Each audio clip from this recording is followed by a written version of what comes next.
ভাই আসলো বাড়ির থেকে, সাথে নিয়ে আসলো কত কিছু। তারপরে আবার দুপুরে রান্না বান্না করে ওকে খেতে দিই। তারপরে আবার সন্ধ্যায় কুন্টু মশাই অফিস থেকে ফিরলে তাকে নিয়ে গেলাম হসপিটালে একজন রুগী দেখতে।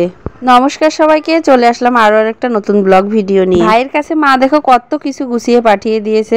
দেশি গায়ের দুধ, কাঁকড়া মাছ, চিংড়ি মাছ, দেশি মোরগ, একটা মুরগি, তো এইগুলাই আর কি পাঠিয়েছে। আর সাথে আছে তেলাপিয়া মাছ। এটা বিশেষত আমার জন্য, বলতে কোনো লজ্জা নাই, আমাদের ঘেরের এই ছোট ছোট তেলাপিয়া মাছ খেতে অনেক বেশি সুস্বাদু। ছোট ছোট তেলাপিয়া মাছটা ভাজি খেতেই মূলত বেশি ভালো লাগে। আরো সাথে দিয়েছে আতপ চাল, আর এখানে আছে আমাদের এলাকার বিখ্যাত গোপাল সুইটস।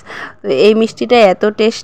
আর এদিকে দেখো চালগুলো আমি বাতাসে মেলে দিয়েছি একটু ঝুরঝুরা হওয়ার জন্য, যেহেতু আতপ চাল আমাদের কম লাগে, বেশ ভালো করে সংরক্ষণ করে রাখবো। আর এদিকে আমি চলে আসলাম দুপুরে রান্না বান্না করতে। এখানে রান্না করতেছি কাঁকড়া মাছ। আর কাঁকড়া মাছ টাটকাটাই ভালো লাগে, কালকে মা কুটেছে আর আজকেই পাঠিয়ে দিয়েছে। কালকে রাত্রের গাড়িতেই ভাই আসছে, সকালে এসে পৌঁছিয়েছে আর কি আমার বাসায়। এই পাশে কাঁকড়া মাছের ঘিলুটাও ভাজি বসিয়েছিলাম। আর এদিকে কাঁকড়া মাছ রান্নার জন্য মশলাটাও কষিয়ে নিচ্ছি। আর একটু আলু দেবো, 2-1 টুকরো আলু সিদ্ধ করে নিয়েছি। একটু আলু দিলে ঝোলটা একটু গাঢ় গাঢ় হয়, আমার ভালো লাগে। আলুটা সিদ্ধ করেই আমি সবসময় মাছের তরকারি রান্না করার চেষ্টা করি।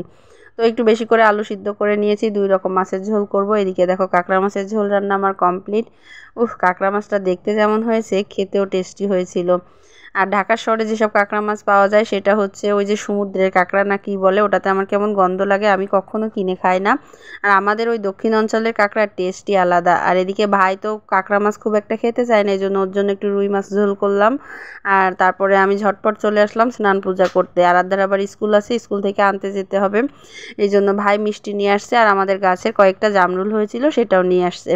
তো তারপরে জামরুল দিয়ে মিষ্টি দিয়ে ঠাকুরকে পূজা দিয়ে নিলাম। আর এদিকে আমাদের রান্নার পদগুলো একটু দেখিয়ে দিচ্ছি। কাঁকড়া মাছ, তারপরে আলু দিয়ে রুই মাছের ঝোল, তারপরে আছে এখানে আমার জন্য আর মূলত আরাধ্যাও পছন্দ করে, এই জন্য 3 পিস তেলাপিয়া মাছ ভাজি, কচুরলতি, আর এখানে আছে মুসুরির ডাল। সব কিছু রান্নাবান্না কমপ্লিট। আর রান্নাবান্নাগুলো আজকে খেতে বেশ মজা হয়েছিল। তো ওদেরকে আগে মামা ভাগ্নেদেরকে আগে খেতে দিয়ে দিয়েছি, ওরা 3 জনে খেয়ে নিয়েছে। তারপরে এখন আমি খেতে বসতেছি। এই যে আমার ভাতও রেডি করে নিলাম। প্রথমে খাচ্ছি কচুরলতি দিয়ে। আর কচুরলতিটা কিন্তু মাই কুটিয়ে পাঠিয়ে দিয়েছে, তো মায়ের কোটা কচুরলতি খাচ্ছি বাসায় বসে।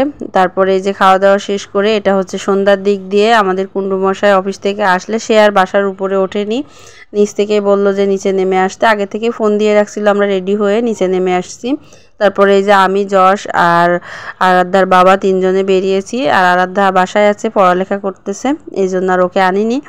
তো আমরা 3 জনে যাচ্ছি আমাদের একজন হসপিটালে অসুস্থ, তাকে দেখতে যাওয়ার জন্য। আসলে ঢাকা শহরের মানুষের যে কি ব্যস্ততায় ভরা জীবন, সেটা আসলে কাছ থেকে না দেখলে উপলব্ধি করা যাবে না। আমার বরমশাই আসলে অনেক ব্যস্ততার মধ্যে প্রতিটা মুহূর্ত পার করে, তবুও সে চেষ্টা করে সব সামাজিক দায়িত্বগুলো মোটামুটি পালন করার। তো একটা দিন ছুটি থাকে সপ্তাহে, সেই দিনটা শুক্রবারের পরিবারের বাজার করা, অনেক চাপ থাকে। তারপরে আবার অফিস থেকে এসে টুকটাক দায়িত্ব মোটামুটি পালন করে। তো কেমন লাগলো পুরো ভিডিওটা অবশ্যই জানাবেন।